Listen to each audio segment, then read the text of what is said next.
سڵاتان لەبێت بینەرانی کورسان نیوز مناڕۆ تۆفیقم بەڵخێم شەی بەرنامەی پانۆراما پێتان گەیشتینەوە. هەمیشە کاتێک کە باس دێتە سەر باسی یەکریزی هەروەها باسی نەتەوەیی باسی نیشتیمانی پاراستنی هەر چوار پارچەی کوردستان هەروەها گرێدان و یارمەتیدانی بەشەکانی دیکەی کوردستان پێویستە لە سەرەتاوە بۆ ئەم بابەتە ناوی یەکێتی نیشتیمانی کوردستان هاتبێت، چونکە هەموو لایەکدان بەوە دانن کە یەکێتی نیشتیمانی کوردستان کۆکەرەوە و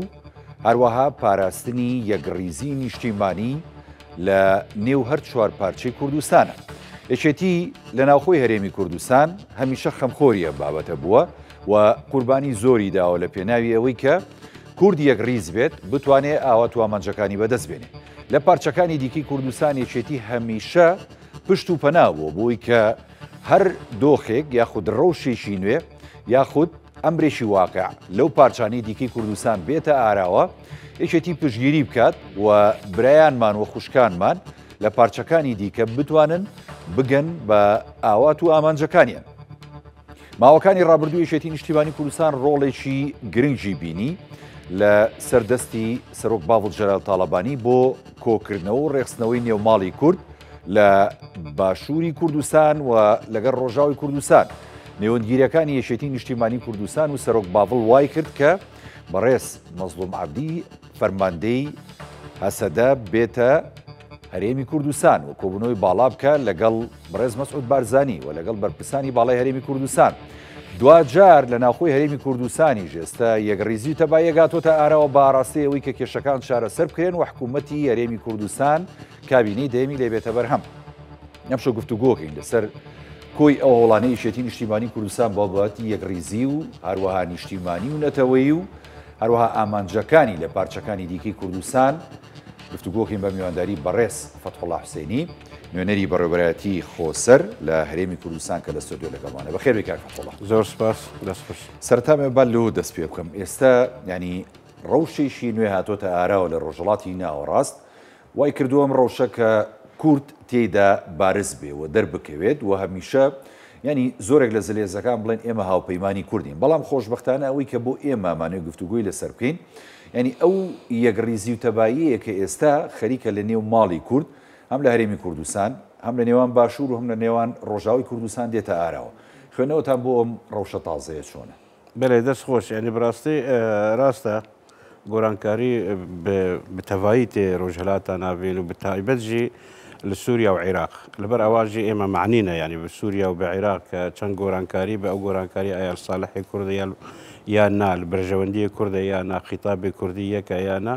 ینی قەنەعاتێ بدە چەند بوێرەکان ئەوەندە بلەزن ئەوەندە کورژی بلەزن کە ئەتوانی بن تەفاهمات بکەن لە تێگەشتنی کوردی بکەن ئەتوانن خیتابی وان یەک بە هەم بەرابەری دەوڵەتێن مرکزی یاژی ناو خۆی جغرافیە خۆی سەوان لە باشوور بێ یان لە ڕۆژئاوای کوردستان بێ. یعنی ئەم لەبوو تەبگەرێ دەبن قەنەعاتێن بدە نەمازە کە کورد ضریبەیەکە مەزندانێت دەوڵەتی مرکزی ئەو گۆرانکاریەکە هاتنەکردن دایم کورد تێدە بێ بەش بوون، بەڵام ئەم جارە دیارە کورد وەک دیفاکتۆیەکی گەورە وەک پەیوەندیێوانی باش لە گەل هێزێ ناودەوڵەتی ئەتوان ینی جغرافیایەکە هێر ئامن بۆوان دروست ببە کە ئەتوانی بن خۆیانژی و مافێ خۆ تێدا بچەسپێنن مافێن پێکاتێن گەلگەلەوان دژین ئەتوانین بچەسپێنن نەمازەکە ئیستا ڕۆژئاوای کوردستان دە بەتایبەتی دوای 8 دێسەمبەر کە گۆرانکاری ڕاستی زۆر بلەزن هەندێک سووریا دو هەندێک ڕۆژئاوادە ئێمە چۆن ئەتوانی بن وەکو نەتەوا دووەم دە ئەو وڵاتە شریکێکی ئاساسی بن ئەتوانی بن چۆن مە جغرافیا خۆ پاراست ئەتوانی بوو دیمۆغرافیا خۆ پارێزن خەڵکی خۆ پارێزن ئەتوانی بنجی سلمەکە ئاهلی هەندێک سووریا هەموو پارێزن نەمازە کە سیناریۆهەکان زۆرن بەرامبەری سووریایە دەهاتوو تا ئیسا هێزە ناودەوڵەتی ڕاستە هەلوەستیان واضحە لەگەڵ کورد و لەگەڵ پرۆژەیە ڕێبەریا خۆستەر بەڵام پرۆژەیەوان واضح نییە بۆ سووریا دەهاتوو سووریا دەهاتوو ئێمە دەستمان والایە بۆ چ کەسێک بە ئەتوانی بنهێمنی بینە سووریا بەڵام بداخەوە تا ئیستاژی هەندێک وڵاتێن هەرێمی بتایبەتی تورکیا دەسوەردانەکە بەهێز دەکەوت تا ئیستا ناهێ لە هێمنی بێتە ناو خاکی سووریا. ئەو ینی تشتنگ ترکیه دکت اکاماوی تأثیره بر سر باشوری کردستانش هیا جبر ترکیه بیش نه بیش ولاته کی دراسیه و بتایبت لقال قومان سوریا و روجاوا کردستان زیاتر لحیثیت کیلومتر سینوره کی کراوه بین قومان و ترکیه هیا بلام ترکیه جی يعني تا استاب او اصرار او عناد او افلازي لاوي هي بيكا كرد قبولناك جغرافيا كرد قبولناك بروجي كردي قبولناك هيزي كردي قبولناك خوني كردي قبولناك لبر اواجي ابي تركيا توزك تبق هيجك غورانكاري اگر الجغرافيا روجلاتي نافين بيتا اراوا قطعا تركيا دور نيل او غورانكاريا كايستا تيدا بيش بتعبات كأمجارة أمريكا بدستكي والا دايا إسرائيل وإسرائيل جي بإصرارها كمزن هاتية كأولات كخطر لسر برجواندين ولات روجافاي بتعبات أمريكا أبي أولاتنا بيكيا وان بتشوك ببا ينجي حد حدود إخوة ناس بكل بسببتي مي يعني تركيا كما جي بي كي براسيكا اما راس حدودي شي درو دريجمان هي هم للرجاوي كردستان هم لباشوري كردستان لقل دولتي تركيا وبمانيتو نمانيو يعني دولتي تركيا هميشه يعني كاتي كسنور بزاندني لخاشي ريمي كردستان لباشور كردبي ياخذ للرجاوي كردستان كردبي زور جار پردبوني خومان بولنا وخومانا واي كردوه كتركيا اما بقوزيتو ام هير شبكات بلام كيستي اما غير بهيز بين ويغرتو بين و بۆ نمونە باشوور ئەگەر پەناگەیشی ئارام بێ بۆ ڕۆژاوە گەر ڕۆژ ئاواش پاڵپشتی باشوور بێت لە دۆزەکەیدا پێ دوایە ینی تورکیا ئەتوانێت بۆ نمونە بەم شێوازە جموزوڵ بکەوە بەم شێوازە سیاست بکە و بەم شێوازە داژیرکاری بکات لە باشوور و لە ڕۆژاوی کوردستان يعني بكل تأكيد تركيا نتواني بأولى سوردانا جورة بك أجر خطابة كردية يكبا أجر هلوستا كردية يكبا بلام إما با توزك واقعيا قصار بكر يعني حمل باشوروج حمل روجا واج يعني براستي لأنك سياسي هاي بيوندي زور باشا لقل تركيا أو سينوري خوجي سينورجي كراوية برانبري تركيا يعني بصدان او لفو تفگرین سربازی هندره خاکا باشوری کردستان اگر جی نگرانی لای خلکی خومان لباشوری کردستان دهان جارجی لای روش آوا جی گای نگرانی البر تو بك انك تركيا تا استئمت چند وك ولاتك دراوسي سير لكن ايوي تا استجو نتوا موكن نتوكا دجمن سيري خوما دايم برجواندي كردان لايوان خسارتك بو اوان بلام البر اواجي ديت كات اما 2014 ما كانت اتواني بروجي كانتونا كان راجين يكسر تركيا جايو خسر داغر كرني كانتونا كان بتايبزي تا استجي كانتونا عفريت دستي چتکانی ترکیه دای و سوپای ترکیه دای بر اول چند پیکه کردان بچوک بک اوان د ترکیه بسرکفتن بو خود زار بلام بكل تاكيد والبر اول تا استاجي تشاوي لسر كوبانيه وسريك عني داغر كرو وغوري سبي داغر كرو بلام او بروجي هي تا استاجي تركيا او عند صفقات لشقري لقال امريكا ولقال روسيا وچندان كونغرين بناوي استانا وسوتشي لقال ايران ولقال روسيا كر بلام هموجي بس طاقه ثانيه بو اتواني با دسكرتن كردا لروجافاي كردستان بلام دي فاكتو يك هي واقعك هي اما دايم بحاجه خطابك كردي يك سامبول بلام او خطابك كردي دايم تشويش سر اما تكر براستي اما او خطابك كردي اگر بهز نبو اما البر اواجي مضرباي كجوره داري اگرنا استا بروجي ما بروجيك لا اوندا جوره تربو نا عفرين دا گردبو نا گريسبي دا گردبو نا سري كاني دا گردبو وخطابك كردي جي روج افا زور بهز با البر كاودس وردانا بارتي ديمقراطي كردستان دي مسألة كردية وبيواندي واني باش الكرد غير تركيا سي شاري كردي ذاكر غير هلوستك جي هولير درنچو هلوستك هولير درنچو بر اوا يعني اجرت النابج بيكيا ما يعني زور بتشوكتك بلام او تشويش سر واقعي هولير كالي هولير ما بس حكومه يريمي كردستان وبرلماني كردستان بكل تاكيد كاتي اليم هولير من اليم بارتي ديمقراطي كردستان لبر اگر تو براورد بك بهلوسن يكيتين اجتماعي كردستان كات ايمت شر كوباني دبون طاقتنا كسي بهاني ما هات يكيتين اجتماعي كردستان بو چندين بروجي سياسي لقال روج افا يكيتين اجتماعي كردستاني انسياتيف لا يهبو يا كم سروكي حزب كردستاني كسرداني جنرال مظلوم عبدي كر روجافاي كردستاني كر وبيكيا سربازي روجافاي كردستاني كر سەرۆکەیەکێتی بافل جلال طالبانی بوو ئەمە ئینسیاتیفەکە ئەمە هەلوەستەکە کوردستانیە ئەو هەلوەستی کوردستانی لایمە چەند واتایەوێت گەورە دەبێت کاتی ئێمە ناو شەردەنە ئێمە دەزان هەرشەر سەرمە هەیە ئەو کاتە کاتی بەرز بافل سەردانی ڕۆژاوا کرد تا ئێستا بەعزی مابوو تا ئەو کاتە بشار ئەسەدجی مابوو بکل تاکێت لەگەل ئەواژی یعنی شەڕێ ریشن ڕژیمە سەرمە هەبوو ئێرێژن تورکیا سەرمە هەبوو و هەندێکی ریشن وڵاتن ئیقلیمی دیکەژێ لە ناوچەیەکی دیکەژێ سەرمە هەبوو داعش تا ئێستاژی تەواو نەبووە یعنی ئێمە حیسارەکە گەورە دەبوون سەردانی ئەوە لای ئێمە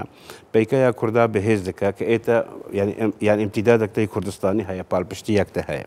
هێزە کوردستانی هەیە ئەو هێزا کوردستانی ثقلەکوی سیاسی دیبلۆماسی هەیە پیکەی ئەوی هەیە دەضمنێ نەخشەیەکێ ئەو نەخشەی هانێ پیکەیەوەی دەستوری هەیە لەبەر ئەوە ئێمە دایم بە حاجەتی هەلوەستی کوردستانین درۆژێن تەنگاییدا بەڵام کاتێ ئێستا ئەسد نەماوە و حکوومەتێک ئیداری عسکەری کە کەمتر لە 10,000 چەکداری هەیە هاتی حکمی هەندە گەرەک لە دیمەشق دکە هەندە گەرە حکمی حەلەب ناکە حکمی هەموو دیمەشقش ناکە حکمی جغرافیاک هەیە بناوێ ڕێبەریا خۆسەر ناکە حکمی حکوومەتێکە موقت شوونەکەی دی هەیە حکمی وان ناکە ئەم ئیدارە عسکەری ئەو حزباکە ئێمە ئێستا بەحث دەکەن یەکسەر ئەوانە کاتی هاتە دیمەشق پێشوازی لەوان کرد پێشوازی لەوان کرد کە ئێمە 2015 هێزە سووریا دیموکراتیک دامەزران و پیکەیەکە گەورە هەماهەنگیر گەر هێزێ ناودەوڵەتی کرد پرۆژەیە داعشکەنان پرۆپۆگەندا داعشکەنان يعني ئەو حزبە هەنێ نا پیرۆزباهی لەما کرد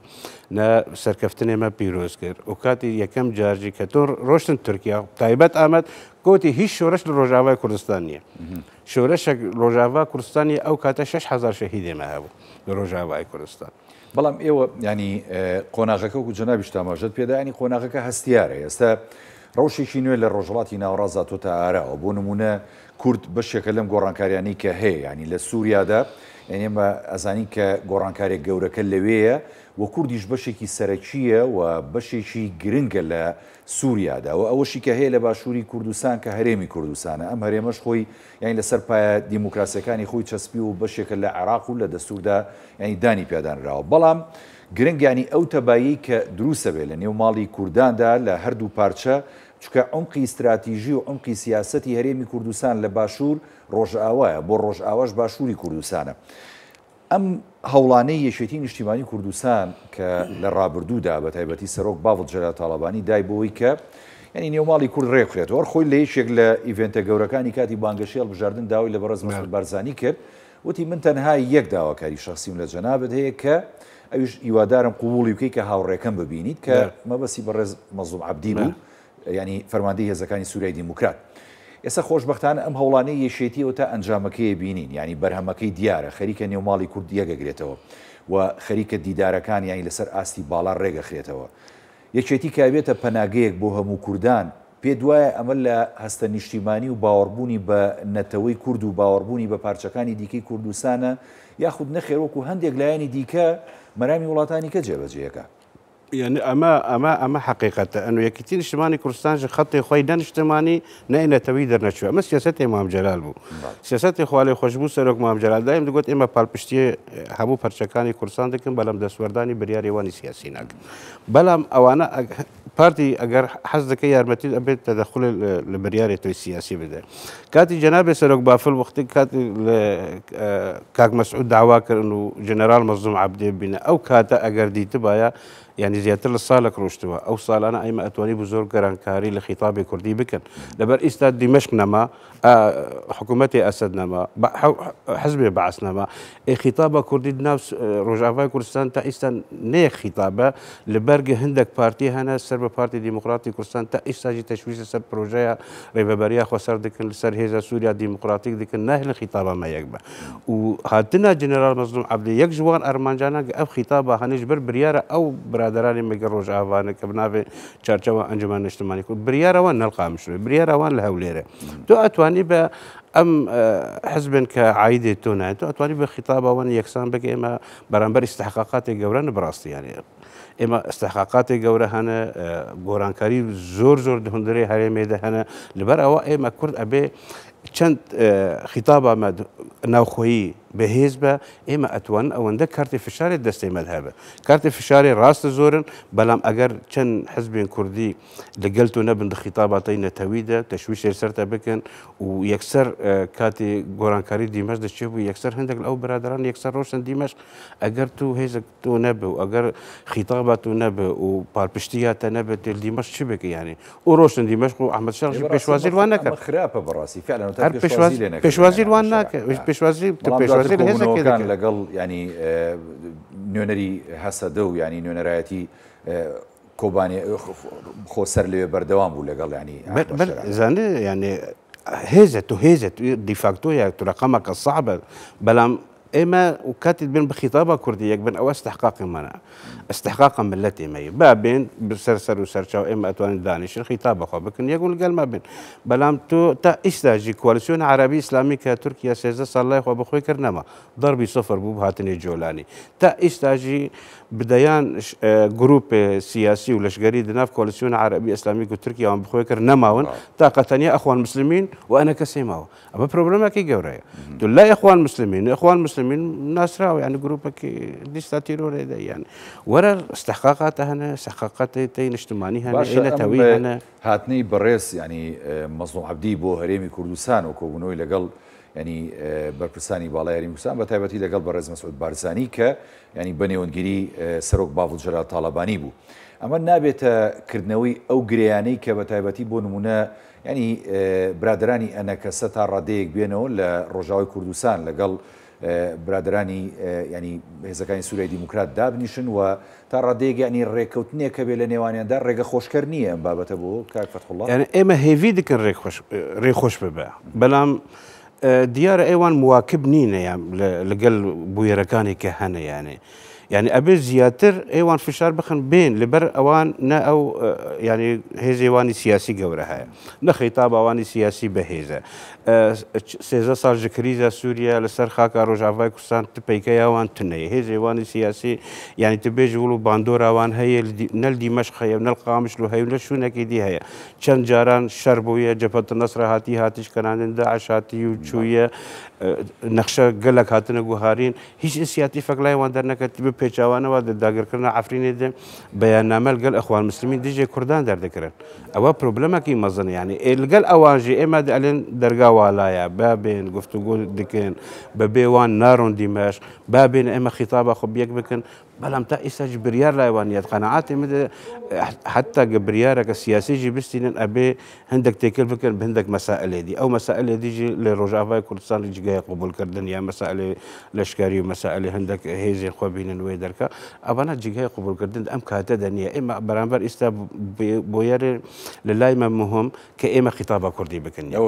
أو جرينجو إستا يصير أو مرسلة إيش ذكرنا ما خارج كونغريكي جامعة كن همو هيزي سياسي سواء نبري ببريا بله سواء النبري ببريا خسر بهندك حسب هنج دربي ريبه بريا خسرن ونلقى انا كسنجي لقى اوانا لقى كسن تكنوقراط لقى ريخراوين جفاكا سيفيل لقى كسن اكاديمي اما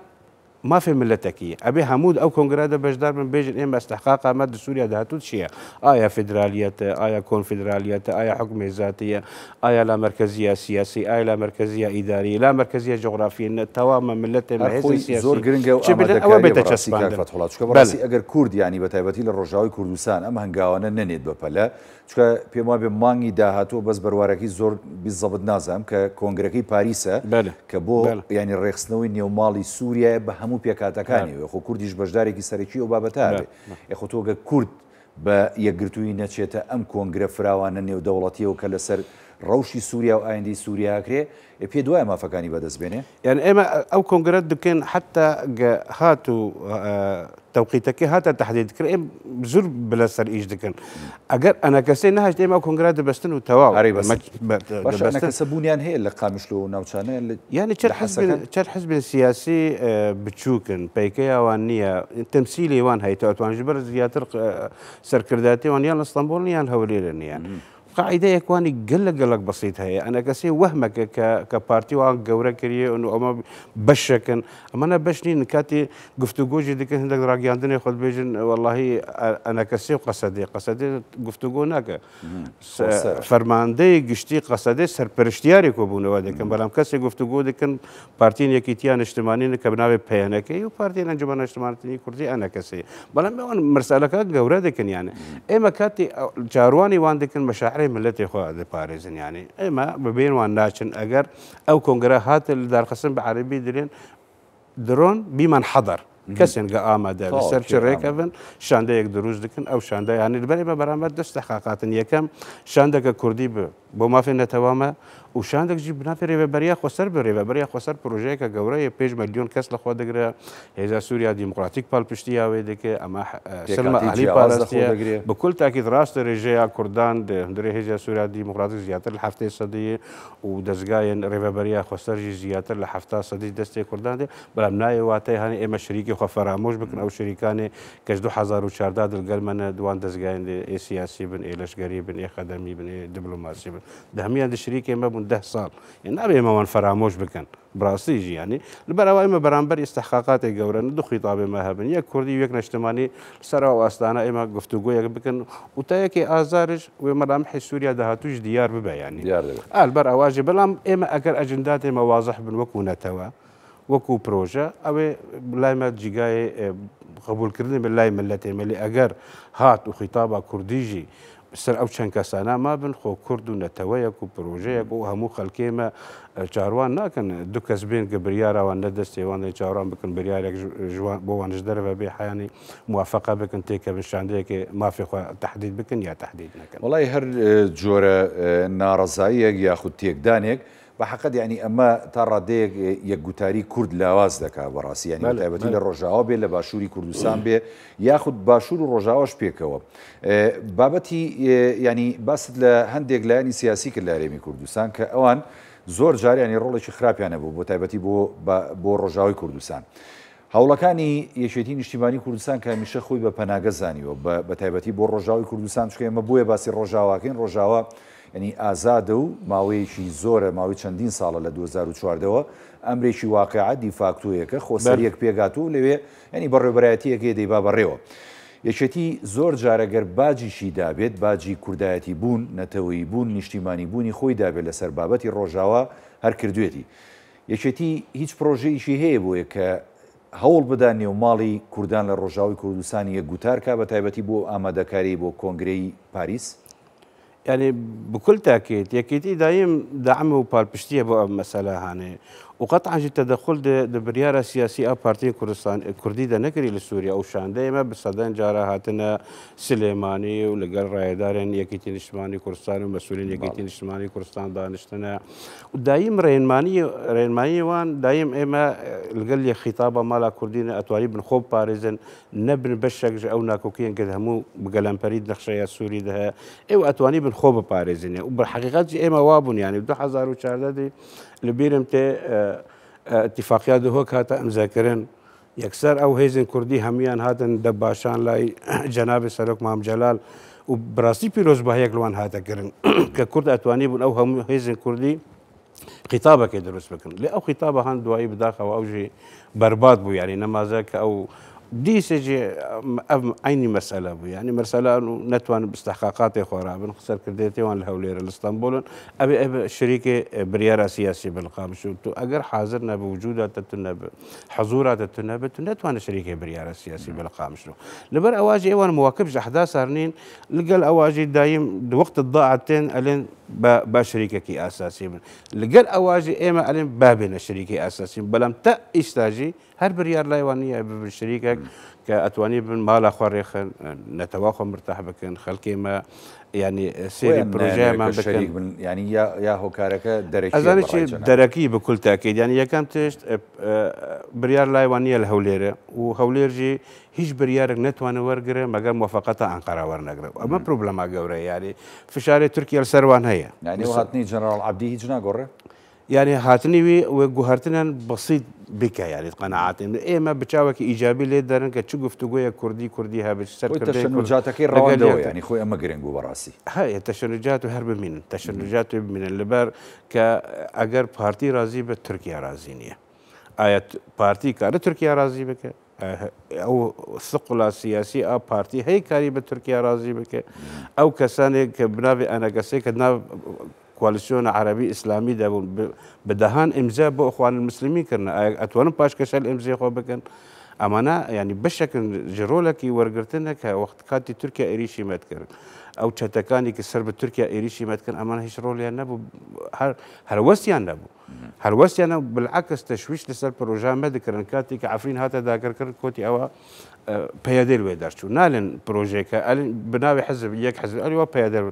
دا واتشتكتني با تسليم انجمن اجتماعي كردي بكن تسليم ناكن تركيا الكردان نروك يك باكيج ديجي دياتي همي عندك بالهم هندك هي هلوس هي قبولي ناكه وهندك هيجي ردوخي بو برياري انقره او يك باكيجيه بو معامله كردني تركيا بتايبتي لسر يعني وضع كرد لهر بارتشيشي كردستان يعني ولا باشور بينين سياستك ابو شويه للرجاء ابو شويه ڕۆژێکی تازەش لە تورکیا هاتۆتە پێشەوە ینی بۆ بابەتی ئاشتەوایی و هەروەها ینی ڕێکەوتنی کوردان و تورک بۆ ئەم بابەتە ئێسانی سەردانەکانی ئیمرالی بۆ لای بەڕێز ینی عەبدوڵڵا ئۆجەلان ڕێبەری زیندانیکراوی پارتی کرێکارانی کوردستان ینی تا ڕادەیە خەریکە دەرەنجامەکانی دەرەکەوێت بەرهەمەکانی دیارە ئەگەر ڕەوشی کورد لە باکووری کوردستان بەرەو باشی بچێت ینی تا ڕادەیەک تورکیا دام بە ڕەوشی کووردا بنێ لەوێ یاخود بە مافەکانی کووردا بنێ تا چەندە ئەمە کاریگەریە بێت بۆ سەر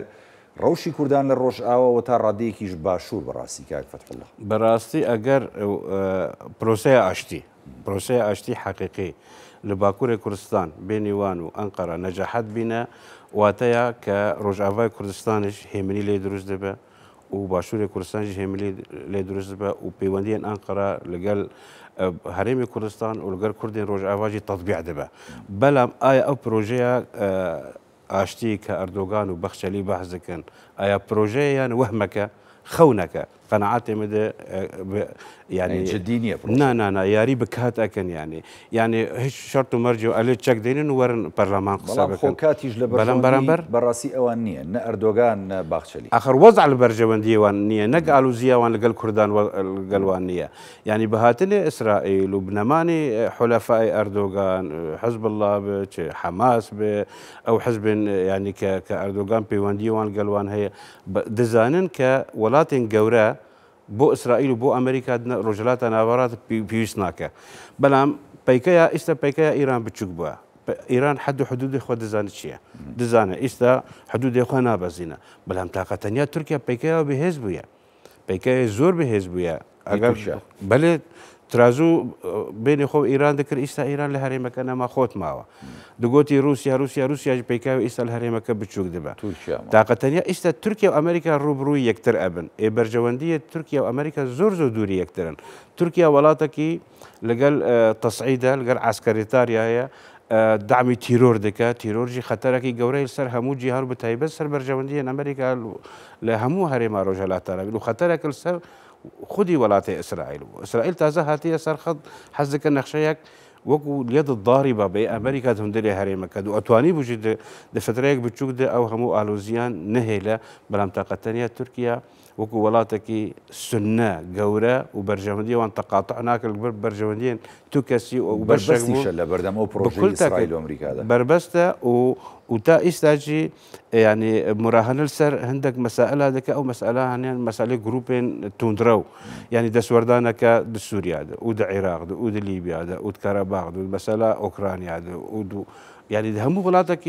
دسوردان دك وقال لك خطر يجي لسر جرقه اوروبا يعني بسدان لوبي وكومباني دروس كرنا او كومباني انا همو خطر لسر ولات الاوروبي البرأة ولاتك خطر ولاتي خطر جد قناعاتي مدى وبرجوندي وقال امريكا تقاطعنك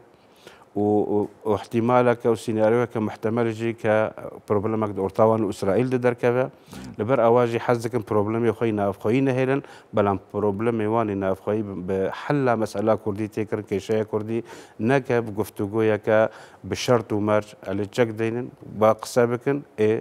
ودواي وما في كردان نتوا كرد بروجيات بو كردان نيه تا استاجي باسا اشتيه دك بلاماري روج اباده بحث اشتيه دك وكو حس النيه كان سركرديه جوره وك صلاح الدين دمرداش وفيغان يوكسك داخل السجن دار لك ازاتنا كله باسي بروسي اشتيه كقيوم دادني قيوم داتن يعني انسياتيف لا يونيه براسي اب انسياتيف اجر صفر انسياتيف وبروجي لايتونيه طاقتنيه دوق السيا تو تشتاق دلي جورانيك دلي وبخشالي جوراني واتنا ملت كرد نمال شبكة دخن يعني باشا لسر كاك فتح الله وبابتي بروسي عشتي لتركيا يعني اما يعني او ببير بينينوا لا ماوكاني رابردو لسالاني رابردو يعني شيتين اجتماعي كردستان رولشي جرينجي ولا سردسي سروق مام جلال بو بابتي اشتواي بروسي عشتي لتركيا لسردمي يعني اوزال ده يعني اما زانين يعني بروجي شي جرينج لسردستي او جنابي سروق مام جلال هاتا اراو یەکێتی لە ڕابردوودا ینی ئەم هەنگاوانەشی ناوە بۆ بابەتی پرۆسەی ئاشتی لە باکووری کوردستان و ئێستش کاتێک کە ئەم پرۆسەی دەستی پێکردوتەوە ینی جارێکی دیکە برادرانی دەم پارتی نوێنەرایەتیان هاتە باشووری کوردستان و لەگەڵ ینی سەرۆکایەتی یەکێتی نیشتیمانی کوردستان کۆبوونەوە ڕۆڵ یەکێتی بۆ ئەم بابەتە چۆن هەڵەسەنگێن و دەبینن کاک فتحوڵڵا بله براسي يعني يكتي نجتماني كردستان رولاوي دكم دنهدا رولكي نجتمانية وقت جناب جيب عسكر مثلا بيوندين مام جلال وبروجاوي وتركود اوزال يعني بو اتواني بن يعني هاتنا اشتي يعني چسپاندنا اشتي ناو تركيا وباكوري كردستان واتاي همني الهمو كردستان براسي يعني طاقتنا كسي تصعيد دك وما في نتوكان زور بن بيدك وبشوفيني نزيكي نتوامد بطاقتنا تركيا او بروجاجي فشلها نجي برق تركيا جدينيه ويكسر اتواني بون حتى تركت وزال بكوجن يعني بو او كشتن سروقي خو كشتن بو اتواني او بروجيا نجاحتنا بو نجاحتنا لبر اواجي امجي امتدادك بو او خوناها هاني بلام ام جارا كسي باندكن توندرون نم مسالم الوقت تركت اوزال يعني نميان رون امانتهم رون يعني يك سروك دولتها عميقه يك بخشليه ويجي بافلازيه كسياسي ولشكري تعامل قال هرم دك لقال ملتان دك بتايبل قال تواكر دك وكو يعني كامانه يعني نتوك غريب يا نتوك بيان ياندش من نخا كوان جغرافيا لبر اوائم بتشاوكي بقومان براسي سيري او بروجي هذا ما حذكر او بروجي جديده وقدر سليماني يجي يعني كدايم حميزه كردان بك يعني دم باردي بيبدا ايمج 2015 يكملوا نراتيا باكو روجلات سوكاتا كانتون روجافا ايمر سليماني بكينوا وبيوندين سياسي همور رجاي يكتين اجتماع وبيوندين دبلوماسي رجاي يكتين ارامكي بو هر شوار بارتي كل هر قدر وان وايا وقدر امجل قال وانا يعني براسي يعني ئەومای شانازیە بەڕاستی ینی خۆ تۆ کاتێک کە هێڵێکی استراتیژی کوردایەتی و نیشتیمانی و نەتەوەی هەڵەبژێری ئێوێت چاوەڕێ بکەیت هەم دەرەنجامەکان ببینیت کە دڵخۆشە دەکات هەم زەرەر و زیانەکانیش ببینیت کە لە ئەنجامی ئەو پەرۆشیەتە بۆ بابەتەکە با تۆ زەبینە سەر بابەتی ڕۆژاوی کوردستان شەڕی بەنداوی تشرین بە چۆ گەیشت مقاومەیەکی باش هەیە لەوێ خەڵکێکی زۆر وەکو هێڵێکی مەدەنی لەوێ کۆبوونەتەوە هەرچەندە ینی فڕۆکە و درۆنی تورکی بردومانیانەکە بەڵام ئەوانە کۆڵ نایەن بەنداوی تشرین لەکوێی استراتیژێتی ڕۆژاوی کوردستانە براسي بنداوي تشرين يعني استراتيجيه بو روج افاي كردستان بو بيكا وبو او جغرافيا كبي الين باكو روجلاتي سوريا وهم جرنك بو همو نخشيا سوريا لبر يعني طاقتنيا محطية كبو دانا كهرباء بو وزا بو همو سوريا يعني لبر اواجي شونك استراتيجيه اي مكاتي مثلا اگر من بجو وسدت وبنداوي تشرين شو واتايا كوبانيجي شو باشي امشونانا خومان ما باراستوا بو استا لحدك يكسر چند چتا وتركيا بيداغير بك او قصفا روجانا ده شهيد ما بو او تو باران بو باران دولتا ترك تيكرن يعني تا استجبر خداري لو هي اصرارك جي هي كبندافا تشرينك بدست تركان وقت شون كان ساعتك من بشكته دستي وان دواي خلكي هرم بانك هيزا سوريا ديمقراطيه بوان باريس يعني براستي سوريا اما الخسر ذاك كاما سوريا نخشيها مايا يعني ما باراستي وبراستيجي ما باراستي نبرا واجي تشبو شايك تشبه يعني واتا هاني يان داعش يان تشتين كتركيا وان لا يخو بخوي كريا واتا كسوريا همني نابين وسوريا همني نابين لصالح تركيا يكسر اگر بروجي سياسي يان همني يان سوريا دهاتو ملامح ديار بون سوريا استقرار بو همو فوكس جيهان درون سر تركيا ولاتك خطره تركيا هیچ اشتی قبول ناکه نتواکل قبول نتوی دیقه قبول ناکه و خطر سر همو جرکن اروپا و بتایبت جی که ایست امشرانه همیان دکه همشر لبنده و تشرین دکو چاوی جی سر سجن که تیروریستن داعش دویده يعني هو تشافي سر اواناي دايم حاسك كامبي هو هي سجن سيناء هي 26 سجن دي هي كشكدارين داعش تدي دايم تركيا مراهنه سرون استاجي اگر گفتگو يعني قال احمد الشرع ذكر سر اداري العسكري لدمشق دكا عليه ابي او كامبانانا او سجنا تك من دست حكومتها كاستال دمشق او حكومتها نا حكومتها السورينيه وحكومتها دمشق جنيه واداريه العسكريه خسابانديه هند كان دمشق حكم دكا همو دمشق حكمنا كان ملت سوري ملت دمشق كهمو ملت سوري تمثيل لك محاله جروبك بجروندك قاعده وبجروندك راديكالي قبول بك امشي ام كسانا يعني تشكي غريب خلق سوريا لبرا ناجي اما ناجي خوجان دزانن كحكومتك انت يكي ازار دوايكي ازار تشاروسي وان ديار دبا اما انا هيش يعني نحلب بدستي واده نشام بدستي هيش منطقه بدسوان وسوريا جي وكو واقع دا بشكريه هسه وجو يعني وكو واقع هدا وكو واقع دا بشكريه هريما سويدا هي محافظه كدروزه باربشتيون اسرائيل لك حكومتك مؤقت هي دردوري حما وحمص او انا اردوغان بناي حكومتها مؤقتا على اساس اوبوزيسيون عربي سوريا حكومتك اللي هي جرابلس وباب وعزازه وشنو داغر كري حكم دكن هريما كيبنا في روجافا كرسان باكورو جلاتي سوريا هي سوريا ديمقراطيك وريبابريا او انا دست روسادا بون دست اسد بون اسدنا ما روسيا جي بيكا الويب شوكي بلام ايش اوان شي هيزن لشكري بو خد روس كنا ببرغيل خو بكن كواتب واقعي بارچه بو لبر ام حكومه بناء حكومه كل دمشق يك رنگ يك مذهب يك بيره او انا قطعا نتوان حكمها مو سوريا بكن لبر اواجي هيزن ناف دولتي ابي جارانتي بدن كحكومتك همو بيكاتتي دبن وشراكات حقيقيه وشويه سوريا دهاتو وچومبا تاك ام ولاتات جارك دي اتواني بنخشاوي يك نخشبه نا سي نخشه وچار نخشه و دابش کری به سر مناطق نفوس وەکو پرسیاری کۆتایی ئەگەر بە کورتی ژۆڵام بیتەوە سپاس دەکەم هیچ زانیاریت هەیە کە جەنەرال عەبدی بچێتە ئەمریکا چکە ئەڵێن ئەچێت وەڵێن ناشێت ینی زانیاریەکان تا ئێستاش دیار نییە 24 ساعت مایە تا ئێستاژێ دیار نییە بەڵام هەر کورد لێ ئامادە پاسپۆرتی هەیە جەنەرال عەبدی بەڵێ هەیە هەیە ئەو پاسپۆرتێک کە بناوێ مەزلوم عەبدێ نیەتی بناي جنرال مظلوم عبدي نية باسبورت بس باسبورتي كي هي اكيد هي برس فتح الله حسيني نونري بربراتي خورسر لهريمي كردستان لبرنامج بانوراما مدد سپاس دكم زور سپاس باش دست خوش خيراتي سپاس بەڵێ بینەرانی بەڕێز دەڵخێم شەوی پانۆراماتان پێشکەشکرا خواتان لەگەڵ